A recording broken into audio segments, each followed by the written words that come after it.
Assalamualaikum warahmatullahi wabarakatuh. Alhamdulillahi rabbil alamin, wassalatu wassalamu ala asrafil anbiya'i wal mursalin wa ala alihi wa ashabihi ajma'in. A'udzu billahi minasyaitonir rajim. Bismillahirrahmanirrahim.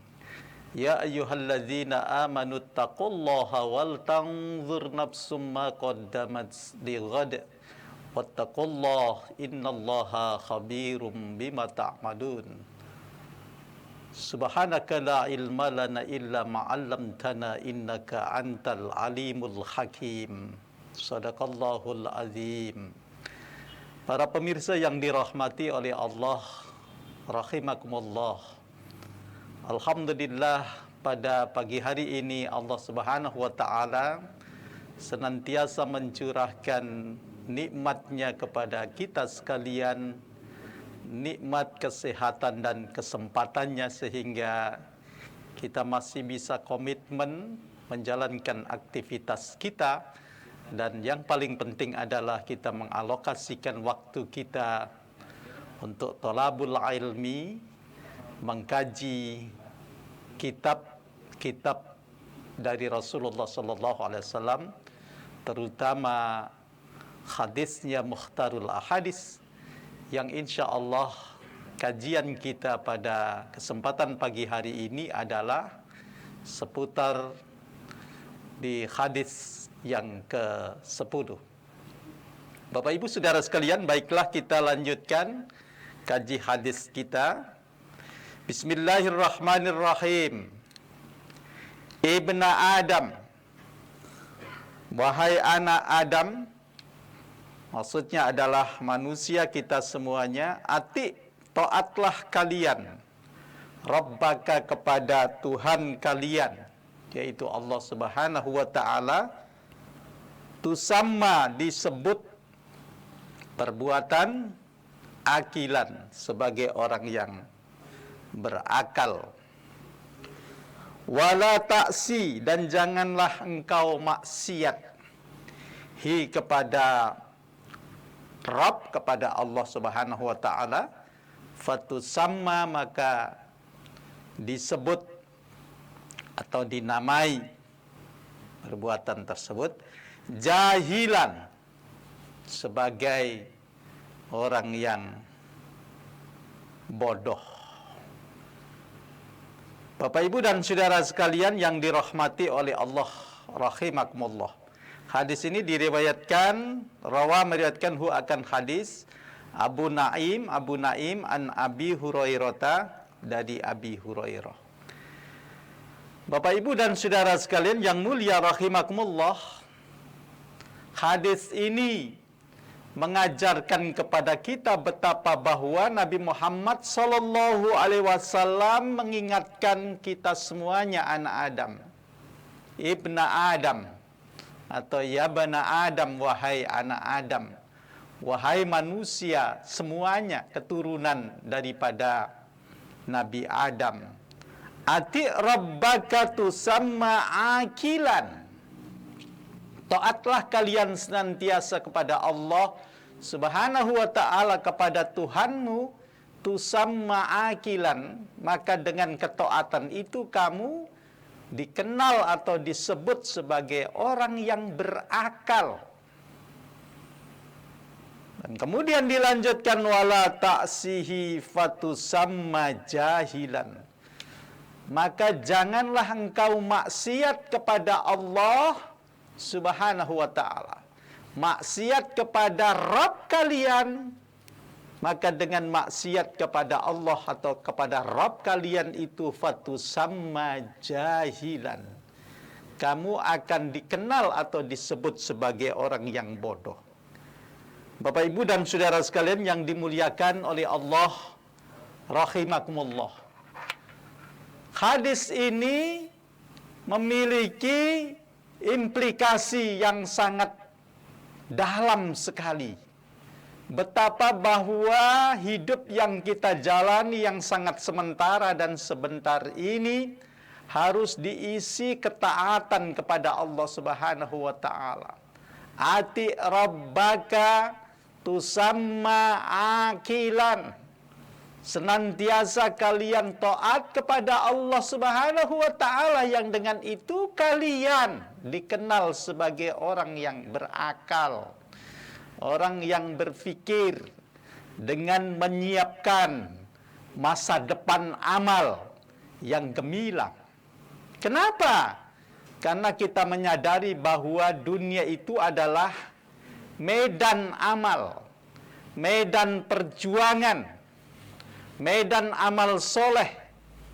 Innal jihada, innal hayata, maksud saya jihadun wa akidatun. Kehidupan ini adalah wahana bagi kita untuk mempersembahkan nilai-nilai perjuangan. Karena benar, hidup ini adalah tempat kita berjuang, tempat kita beramal, tempat kita berbuat dengan perbuatan yang baik. Innal hayata jihadun. Hidup ini adalah perjuangan. Perjuangan untuk apa? Di dalam kelanjutan pernyataan Nabi itu disebutkan innal hayata jihadun wa aqidatun. Bahwa perjuangan kita, hidup kita adalah untuk mempersembahkan nilai terbaik guna terrealisirnya cita-cita, yaitu cita-cita akidah. Maka dengan penjelasan yang disampaikan oleh baginda Nabi Muhammad sallallahu alaihi wasallam dan ungkapan beliau, ya bani Adam, wahai anak Adam, ati rabbaka tusamma akilan. Taatlah kalian kepada Allah Subhanahu wa taala, kepada Tuhanmu, kamu disebut sebagai orang yang berakal, mengajak kepada kita berfikir tentang pentingnya menyiapkan amal terbaik untuk kita persembahkan di hadapan Allah Subhanahu wa taala. Mari kita cek dalam Quran surat Al-Hasr ayat 18 dan seterusnya. A'udzubillahi minasyaitonir rajim. Bismillahirrahmanirrahim. Ya ayyuhallazina amanu taqullah wal tanzur nafsum ma qaddamat lighad wattaqullah innallaha khabirum bima ta'malun. Wahai orang yang beriman, bertakwalah kalian semuanya kepada Allah Subhanahu wa taala. Dan setelah kita bertakwa kepada Allah Subhanahu wa taala, diperintahkan kepada kita wal tanzur nafsum ma qaddamat lighad. Hendaknyalah setiap pribadi, setiap diri kita memperhatikan apa yang terjadi pada hari esok. Apa yang terjadi pada hari esok? Yang terjadi pada hari esok setelah kita menjalani tugas-tugas perjuangan dalam kehidupan ini, nanti akan ada akhirnya. Akhirnya itu adalah kematian. Apa bekal yang kita siapkan untuk kematian kita? Untuk sebuah pertemuan dengan Allah Subhanahu wa taala, apakah amal soleh atau amal toleh? Apakah amal terbaik atau amal terburuk? Apakah amal yang kita akan bangga di hadapan Allah Subhanahu wa taala untuk mengatakannya, dan pada saat kita dihisab oleh Allah Subhanahu wa taala kita menjadi pribadi yang tersenyum bahagia, atau kita bersedih, kita gundah gulana? Semuanya terpulang kepada diri kita. Kita menyadari betul bahwa setelah kehidupan di dunia ini adalah kematian, Bapak, Ibu, dan saudara sekalian. Kematian kita ini harus kita pastikan bahwa kita telah cukup dengan amal terbaik, di mana nanti akan kita pertanggungjawabkan di hadapan Allah Subhanahu wa ta'ala. Jangan sampai kita menjadi hamba yang merugi, yang sengsara, dan menjadi hina dina di hadapan Allah Subhanahu wa taala. Wal tanzur nafsum ma qaddamat lighad. Jangan sampai catatan amal perbuatan kita lebih didominasi oleh nilai merah daripada nilai biru atau nilai hitam. Nilai merah maknanya adalah nilai itu tidak sesuai dengan harapan kita. Sementara nilai biru atau nilai hitam itu adalah nilai yang kita harapkan sesuai dengan cita-cita kita, sesuai dengan harapan kita, dan sesuai dengan apa yang kita rencanakan Bapak Ibu dan Saudara sekalian selama kita hidup di dunia. Bapak Ibu dan Saudara sekalian, cara kita meneropong masa depan akan sangat ideal bila kemudian kita dukung dengan alat dan perangkat yang canggih, termasuk juga menyiapkan langkah strategis amal yang membuat kita terhormat mulia di hadapan Allah Subhanahu wa taala. Wal tanzur nafsum ma qaddamat lighad. Jangan sampai ada di dalam benak pikiran kita bahwa setelah kematian itu tidak ada kehidupan baru. Imam Ali radhiyallahu anhu mengatakan bahwa kematian itu adalah lonceng, tanda bahwa kita akan memasuki kehidupan yang baru Bapak Ibu dan Saudara sekalian. Kematian diibaratkan sebagai sebuah kebangkitan dari tidur yang panjang. Kehidupan di dunia ini dianggap sebagai tempat tidur yang panjang, dianggap saja. Tapi dia adalah medan amal perbuatan, medan perjuangan, medan untuk menunjukkan siapa kita, siapa sebenarnya kita. Apakah kita orang yang mampu membuktikan diri sebagai orang yang telah optimal dalam beramal soleh Bapak Ibu dan Saudara sekalian yang dimuliakan oleh Allah rahimakum. Apakah kita adalah termasuk orang yang rugi atau orang yang beruntung? Nanti akan dipersembahkan semua aktivitas amal kita di dalam kehidupan di dunia dan filmnya akan disetelkan oleh Allah Subhanahu wa ta'ala di akhirat. Itulah sebabnya kenapa kita harus mampu membuktikan bahwa kita adalah orang yang mampu beramal soleh. Lihatlah dalam Quran, Allah Subhanahu wa ta'ala mengingatkan, wal asri innal insana lafi khusrin illal ladzina amanu wa amilus solihati. Wal asri, demi masa, innal insana lafi khusrin, sesungguhnya manusia dalam kerugian, illal ladzina amanu, kecuali orang yang beriman. Semua manusia rugi kata Allah Subhanahu wa ta'ala. Tapi yang beruntung ada, yaitu illal ladzina amanu, orang yang beriman, wa amilus solihati, orang yang beramal soleh, wa tawassau bil haqqi wa tawassau bis sabr, saling mengembangkan nasihat dalam kebenaran dan kesabaran. Bu Bapak Saudara sekalian, pemirsa yang dirahmati oleh Allah rahimakumullah.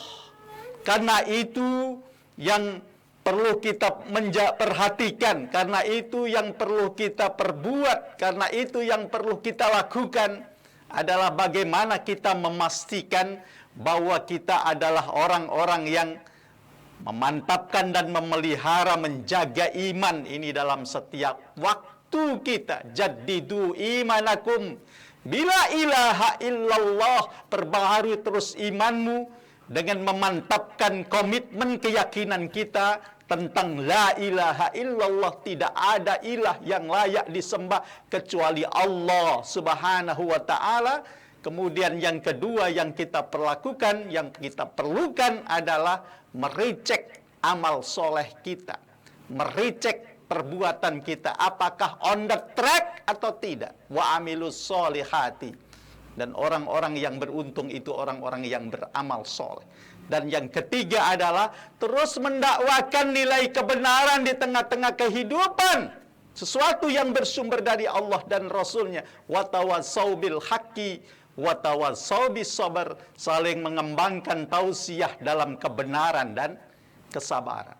Para pemirsa yang dirahmati oleh Allah, rahimakumullah, itu adalah bagian dari upaya kita mempersiapkan kehidupan akhirat yang lebih gemilang, yang lebih membahagiakan. Wal tanzur nafsum ma qaddamat ligot. Kemudian kita diperintah oleh Allah Subhanahu wa taala untuk bertakwa kepadanya karena Allah Maha melihat, Maha memantau dengan seluruh yang kita kerjakan. Jangan sampai kita seperti orang-orang yang melupakan Allah Subhanahu wa taala. Wala takunu kalladzina nasullah fa ansahum anfusahum ulaika humul fasikun. Al-Hasr ayat 19. Jangan kita seperti orang yang melupakan Allah Subhanahu wa taala. Karena apa? Fa ansahum anfusahum. Allah itu mampu dan bisa menjadikan manusia lupa terhadap dirinya sendiri. Jangan sampai kita menjadi hamba yang lupa diri, melupakan Allah Subhanahu wa taala, melupakan tugas-tugas kehambaan kita dalam kehidupan di dunia. Bukankah tugas kita adalah beribadah kepada Allah Subhanahu wa taala dengan sebenar-benarnya? Dan kita membuktikan doktrin yang pernah kita ungkapkan di hadapan Allah. Qul innas salati wa nusuki wa mahyaya wa mamati lillahi rabbil alamin. Katakanlah sesungguhnya salatku, perjuanganku, ibadahku, hidup dan matiku adalah kuserahkan kepada Allah Subhanahu wa taala, penguasa semesta alam. Kita mengatakan bahwa salat kita, pengorbanan kita, kehidupan kita, kematian kita adalah kita serahkan semuanya kepada Allah Subhanahu wa taala.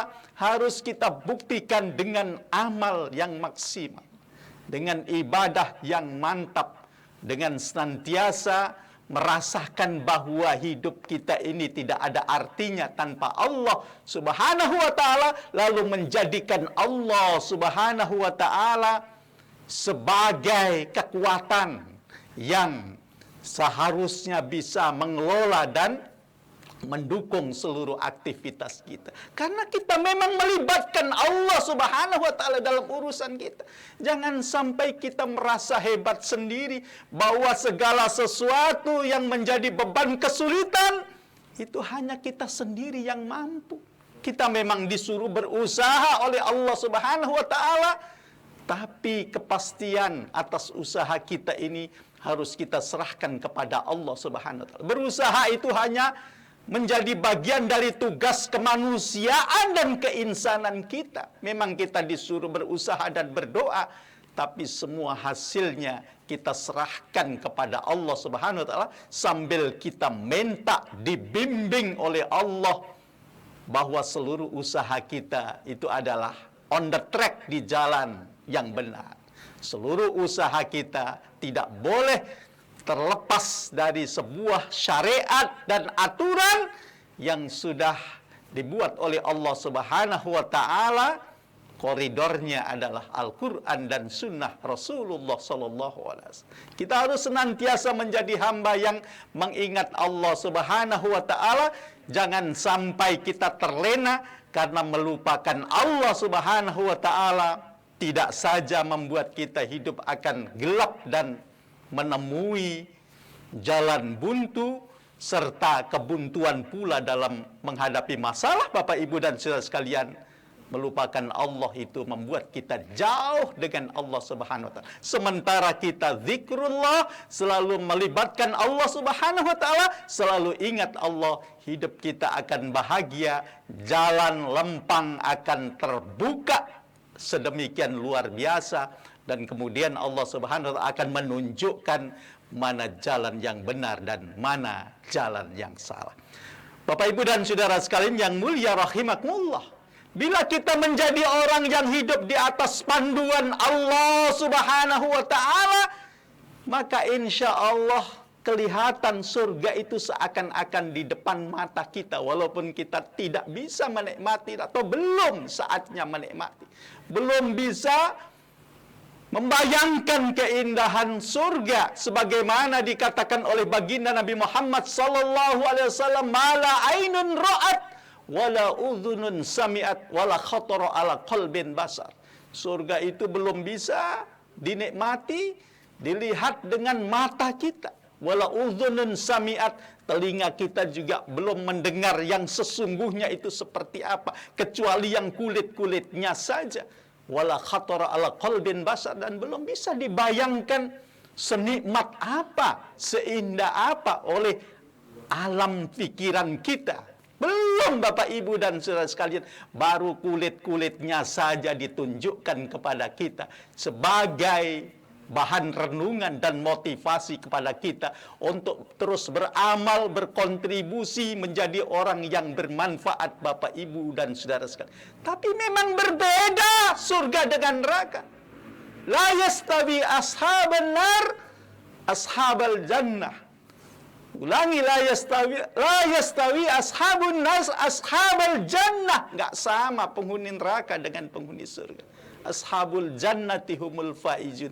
Penghuni surga itu akan mendapatkan satu kemenangan dari sisi Allah Subhanahu wa taala. Penghuni surga itu akan mendapatkan kenikmatan dan kebahagiaan dari sisi Allah Subhanahu wa taala, dan penghuni surga itu akan merasakan kemenangan dan pesta pora dengan kemenangan daripada ketika dia hidup di dunia. Bapak Ibu dan saudara, penghuni surga itu akan merasakan kebahagiaan yang tidak ada taranya Bapak Ibu saudara. Karena itu maka menjadi orang yang beriman itu jangan pernah lelah berpedoman kepada Al-Quran dan menjadikan Al-Quran itu sebagai pedoman dalam kehidupan. Lau anzalna hazal Qur'an ala jabalin la ra'aitahu khasi'an mutasaddian min khasyatillah wa tilkal amsalu nazribuha linnasi la'allahum yatadzakkarun. Luar biasa sekali bahwa Al-Quran ini Masya Allah. Oleh karena itu persis Allah Subhanahu wa ta'ala ingatkan kepada kita di dalam surat Al-Hasr, kelanjutan daripada ayat itu, bahwa kita harus beriman, kita harus menjadikan Al-Quran ini sebagai pegangan, sebagai pedoman. Karena seandainya Al-Quran ini diturunkan oleh Allah Subhanahu wa ta'ala kepada gunung, kepada bukit, gunung dan bukit itu akan kita lihat tunduk, sujud, dan bahkan dia taat kepada Allah Subhanahu wa ta'ala. La ra'aitahu khasi'an, khusuk, mutasaddian min khasyatillah, tunduk dan khawadhu kepada Allah Subhanahu wa ta'ala karena takutannya kepada Allah Subhanahu wa ta'ala. Tapi lihat, watilkal amsalu nadribuha linnasi la'allahum yatafakkarun. Yang demikian itu Allah tamsilkan, Allah jadikan satu perbandingan benchmark untuk umat manusia agar mereka berfikir, dan kemudian hasil olah fikirnya itu menghasilkan satu kesadaran al-wa'yu yang total bahwa hidup ini akan bermakna dan berarti bila Al-Quran ditempatkan sebagai sebuah guide, dan bahkan Al-Quran itu dijadikan guidance dalam hidup kita, dijadikan pedoman hidup, jadikan way of life, jadikan pegangan hidup dan kehidupan yang kita jalani. Lalu Al-Quran itu memandu kemana kita akan menentukan arah kehidupan kita. Bapak, Ibu, dan saudara sekalian, Al-Quran ini menjadi petunjuk jalan untuk mencapai kebahagiaan yang sesungguhnya. Kemudian mengisi ketaatan kita kepada Allah Subhanahu wa ta'ala pada bagian yang terakhir adalah memastikan bahwa Allah Subhanahu wa ta'ala itu adalah zat yang luar biasa, yang kita tidak boleh mensekutukan sama sekali, dan kita bahkan harus mentauhidkannya dengan penuh kesungguhan hati, dengan penuh kemantapan pikiran, dan dengan komitmen amal yang luar biasa. Makanya dalam ayat berikutnya dijelaskan, wallahul ladzi la ilaha illahu alimul ghaibi wasyahada warrahmanur rahim.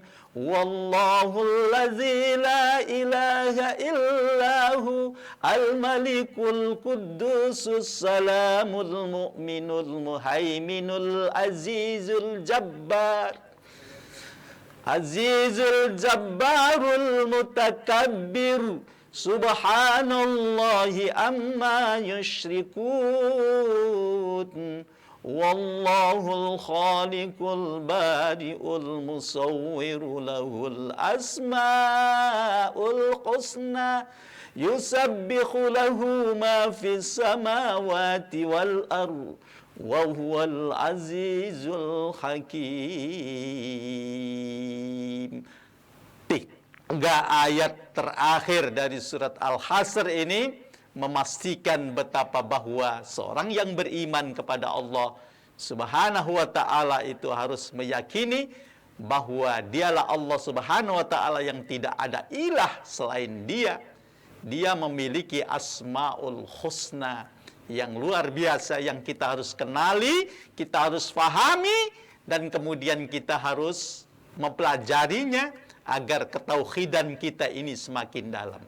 Bapak Ibu Saudara sekalian, pemirsa yang dirahmati oleh Allah rahimakumullah. Kematian itu sesuatu yang pasti akan datang, Bapak Ibu dan Saudara sekalian.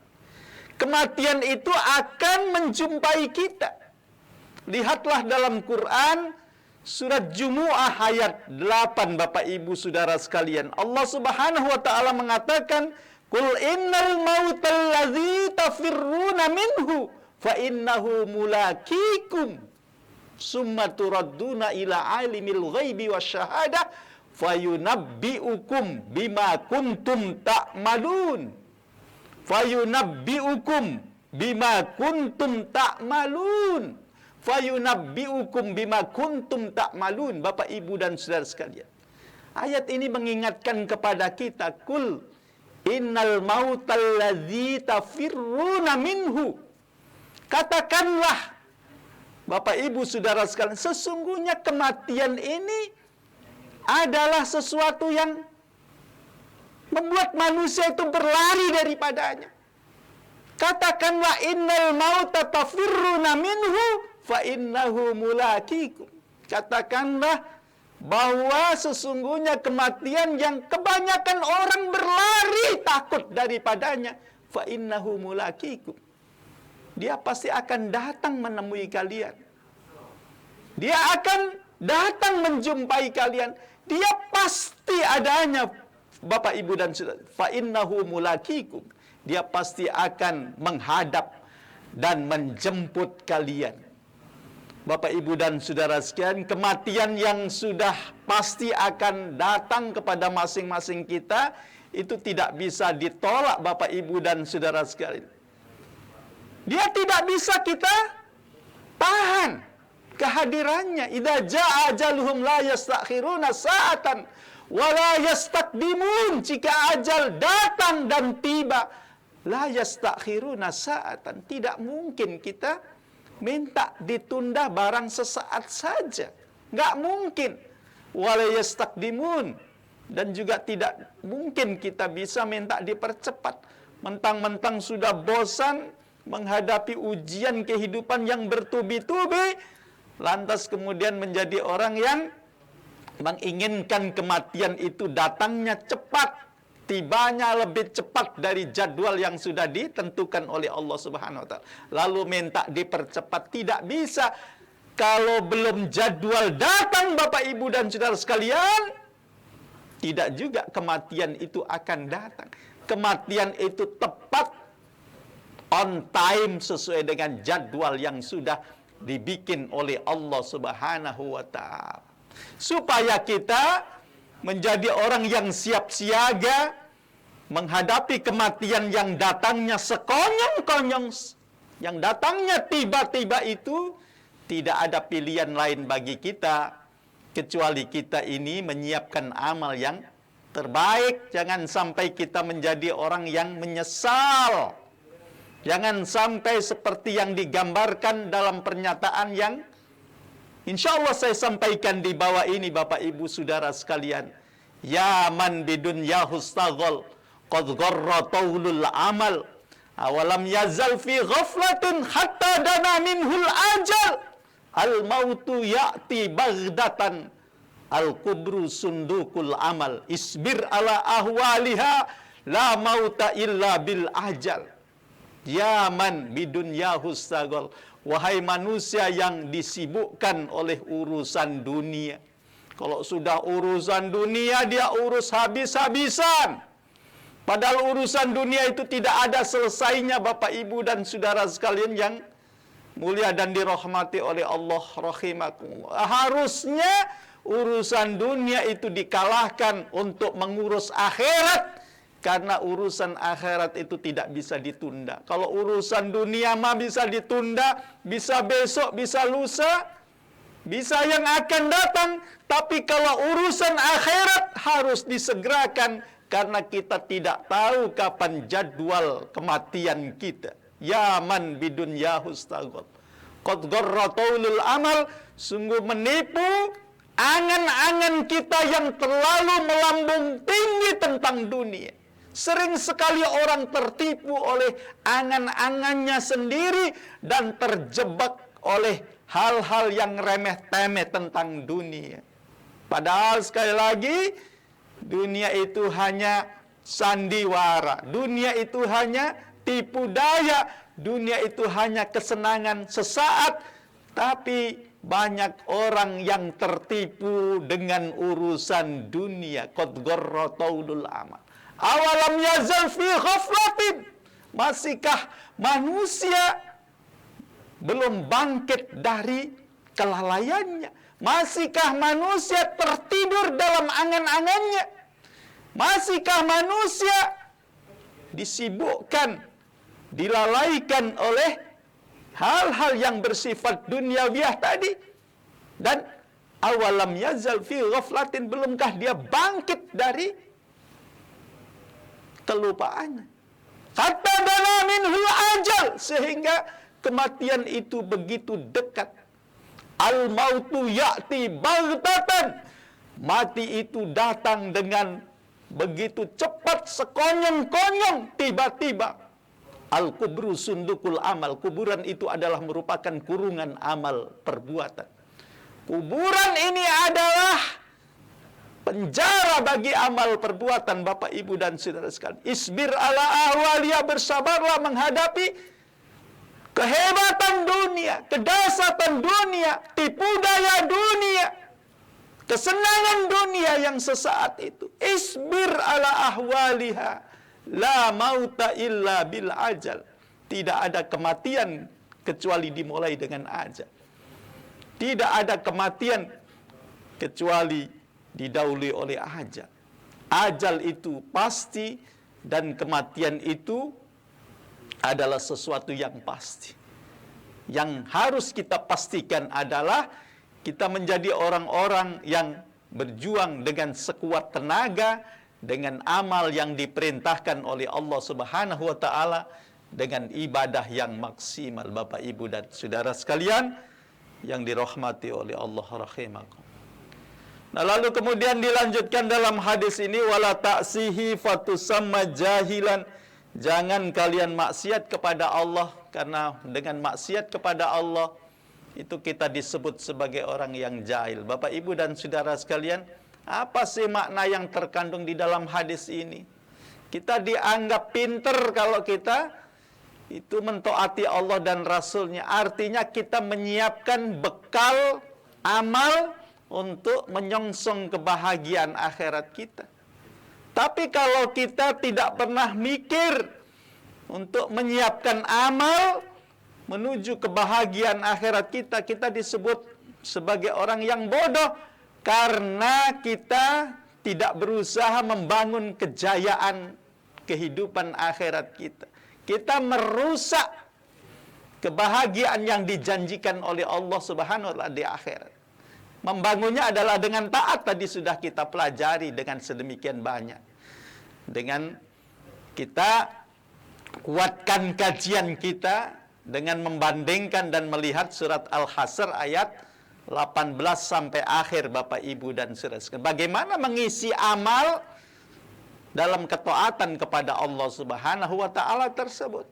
Lalu menjauhkan diri kita dari hal-hal yang berbau maksiat. Di mana hal-hal yang berbau maksiat itu sama halnya kita menghancurkan bangunan peradaban kebaikan yang sudah kita siapkan. Nah, siapa yang kira-kira mau menghancurkan hidupnya dan merusak amal solehnya kalau dia tidak sebagai seorang yang jahil, Bapak Ibu Saudara sekalian? Sangat amat disayangkan kalau kita tidak mau berpikir dan memikirkan tentang masa depannya, bukan masa depan kita, Bapak Ibu dan saudara sekalian. Bukankah Allah mengatakan fatazawwadu fa inna khairaz zadi taqwa, berbekallah karena hanya ketakwaanlah yang dianggap oleh Allah Subhanahu wa taala sebagai bekal terbaik. Fa inna khairaz zadi taqwa. Sesungguhnya bekal terbaik dalam hidup kita itu adalah ketakwaan kepada Allah Subhanahu wa taala. Ibu dan bapak saudara sekalian yang mulia dan dirahmati oleh Allah rahimakumullah. Hadis yang mengatakan ibna Adam ati rabbaka tusamma akilan wala ta'sihi fatusamma jahilan.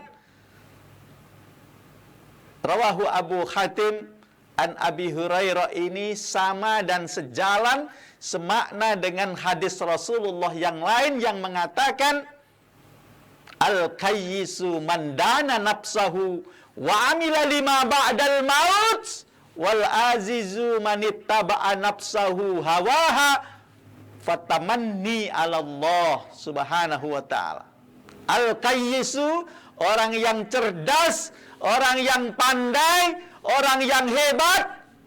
Mandana nafsahu wa amila lima ba'dal maut, orang yang bisa mengendalikan dirinya, orang yang bisa memanage dirinya, wa amila lima ba'dal maut, dan dia beramal untuk bekal kematiannya.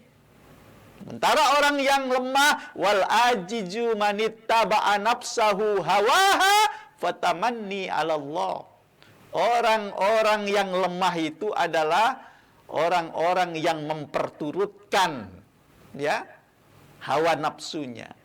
Artinya adalah orang-orang yang jiwanya dikendalikan oleh hawa nafsunya dan dia berangan-angan dia mendapatkan surga Allah Subhanahu wa taala. Dia angan-angannya itu melambung tinggi, hidup bahagia, hidup nyaman, hidup nikmat. Nanti di akhirat masuk surga. Ya. Ya tidak mungkin Bapak Ibu dan saudara sekalian. Bapak Ibu dan saudara sekalian yang mulia rahimakumullah. Karena itu mari kita pastikan kita menjadi hamba Allah Subhanahu wa taala yang terbaik dalam hidup kita. Kita pastikan bahwa begitu Israel memanggil kita itu, kita sudah siap Bapak Ibu dan saudara sekalian. Ada nazaman yang luar biasa. Bila Israel datang memanggil, jasad terbujur di pembaringan, seluruh tubuh akan menggigil, sekujur jasad dan kedinginan. Tiada lagi gunanya harta, kawan karib, sanak saudara, jikalau ada iman dan takwa, itulah hanya pembela kita. Jikalau ada iman dan takwa, itulah dia pembela kita. Bapak Ibu dan saudara sekalian yang mulia rahimakumullah, dia lanjutkan. Ada kelanjutannya itu. Bapak Ibu dan saudara sekalian yang dirahmati oleh Allah rahimakumullah. Betapa bahwa nazaman yang saya sampaikan itu mengingatkan kepada kita bahwa saat tiba waktunya Israel sudah menganggap hidup yang kita jalani itu berakhir, dipanggil oleh Allah Subhanahu wa taala. Bila Israel datang memanggil, jasad terbujur di pembaringan. Kondisi tubuh kita pada waktu itu mengerikan sebenarnya, menggigil, takut, cemas. Bapak, Ibu dan saudara sekalian, hanya karena orang yang hidup memang tidak menyaksikan apa yang dirasakan oleh masing-masing mayat itu. Nggak merasakan Bapak, Ibu dan saudara sekalian. Dan tidak tahu. Dan dibikin tidak tahu oleh Allah. Seakan-akan jasad yang membujur itu adalah mati dalam pengertian seperti yang difahami oleh orang-orang yang menyaksikan. Tapi sebenarnya dia menghadapi masalah. Kalau si mayat itu buruk, dia menghadapi masalah yang luar biasa. Seluruh tubuh akan menggigil, sekujur jasad dan kedinginan.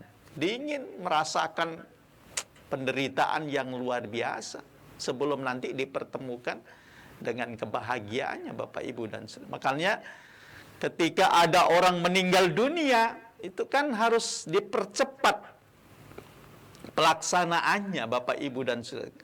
Asri'u bil janazah, percepat dalam pengurusan jenazah. Karena kalau mayat itu baik, dia segera ingin dipertemukan dengan kebahagiaannya. Kebahagiaan atas jerih payah amal selama hidup di dunianya. Sebaliknya kalau mayat itu tidak baik Bapak, Ibu dan saudara sekalian, dia akan segera terbebas dari penderitaan awal setelah dia dinyatakan mati oleh Allah Subhanahu wa taala, Bapak, Ibu, saudara. Nah, oleh karena itu mari kita insaf, mari kita segera sadar, bertaubat. Ya, seperti dalam kelanjutan syair. Datang masanya, insaflah diri, selimut putih pembalut badan. Tinggal semua yang dikasihi, berjuanglah hidup sepanjang zaman. Tinggal semua yang dikasihi, berjuanglah hidup sepanjang zaman. Bapak, Ibu dan saudara sekalian, mari kita insaf, segera bertaubat kembali kepada Allah Subhanahu wa taala, berbuat yang terbaik dan menyadari bahwa dunia ini sementara. Wa mal hayatud dunya illa mata'ul ghurur. Kehidupan dunia ini tidak lain kecuali adalah kesenangan yang menipu. Bapak, Ibu dan saudara sekalian, datang masanya, insaflah diri, selimut putih pembalut batak. Ya. Tidak ada gunanya Bapak, Ibu dan saudara sekalian. Anak istri kita itu akan kita tinggalkan. Harta kekayaan yang kita kumpulkan juga tidak menyelamatkan kita. Kecuali yang kita makan, lalu kita buang di tempatnya, di toilet Bapak, Ibu, saudara. Atau pakaian yang kita pakai kemudian rusak. Itu baru milik kita. Au ma tasaddaqta amdaita, atau harta yang kita sedekahkan, kita ikhlaskan, itu baru milik kita. Dan harta yang disedekahkan ini nanti akan membantu, menyelamatkan kita, menolong kita pada saatnya nanti, saat diperlukan, bahwa semua yang kita lakukan di dunia, amal jariah kita, itu akan menolong dan menyelamatkan kita dengan memberatkan timbangan hasanat dan kebaikan kita. Tinggal semua yang kita cintai, ya. Oleh karena itu mari kita berjuang dalam hidup ini dengan segenap perjuangan. Bapak, Ibu dan saudara sekalian yang mulia rahimakumullah, sekali lagi, wala ta'sihi fatusamma jahilan. Jangan kita maksiat kepada Allah Subhanahu wa taala. Berbuat yang tidak ideal karena kita dianggap sebagai orang yang bodoh, sebagai orang yang menghancurkan peradaban kebaikan yang kita bangun, menghancurkan amal-amal soleh yang kita bangun, menghancurkan kelelahan kita, kecapean kita, keletihan kita, segenap perjuangan selama hidup di dunia dengan ngumpul-ngumpulkan amal menjadi rusak karena kita bermaksiat kepada Allah Subhanahu wa taala, apalagi melakukan kesyirikan. Nauzubillah min dalik, jangan sampai nodai tangan kita, pikiran kita, hati kita, kemudian keserakahan kita dengan melakukan perbuatan syirik dan mensekutukan Allah. Karena Allah itu paling tidak suka dengan hamba yang melakukan perbuatan syirik, Bapak, Ibu, dan saudara. Sekali lagi, mari kita jadi orang yang cerdas, al-qayyis, yaitu sejak sekarang mandana nafsahu wa amila lima ba'dal maut, mengendalikan diri dan kemudian beramal untuk bekal kematian kita dengan amal unggulan, dengan amal terbaik, dengan amanu wa amilus solihati wa tawassau bil haqqi wa tawassau bis sabr, dan jangan menjatuhkan diri kita kepada al-aziz, ya, wal azizu manittaba'a nafsahu hawaha wa tamanni 'ala Allah, yaitu menjadi orang yang memperturutkan hawa nafsunya, kemudian dirinya dikendalikan olehnya, lalu kemudian hidup dalam angan-angan buta, angan-angan kosong, tanpa sebuah prejudis terbaik kepada Allah dan berusaha menjadi hamba yang husnuzon dengan Allah. Hiduplah dengan amal, perangi kemaksiatan, kokohkan keyakinan kita kepada Allah Subhanahu wa ta'ala, dan hiasi hari-hari kita dengan selalu zikrullah, ingat kepada Allah Subhanahu wa ta'ala, dan seakan-akan kita melihat surga sebagai balasan atas kerja keras kita dan amal kita, keimanan kita. Lalu kita hilangkan bayang-bayang neraka yang luar biasa. Kalau perlu, ingat juga neraka yang siksanya itu waquduhan nas wal hijarah. Bila di pikiran kita bergelayut pikiran-pikiran negatif, pikiran-pikiran jahat, ingat siksa neraka yang sedemikian pedih. Lalu kontrol hidup kita dengan Al-Quran dan selalu ucapkan subhanallah walhamdulillah wala ilaha illallah wallahu akbar wala haula wala quwata illa billahil aliyil azim hasbunallah wa ni'mal wakil ni'mal maula wa ni'man nasir, sebagai upaya konkret untuk memelihara dan menjaga keimanan kita kepada Allah Subhanahu wa ta'ala. Dijamin kita insya Allah dianggap sebagai orang yang akilan atau al-qayyis, dan kita terjauh, terbebas dari pribadi jahilan, ya, atau disebut dengan orang yang lemah, Bapak, Ibu, dan saudara sekalian yang mulia rahimakumullah. Hadanallahu wa iyyakum ajmain. Billahi taufiq wal hidayah wa birridha wal inayah. Assalamualaikum warahmatullahi wabarakatuh.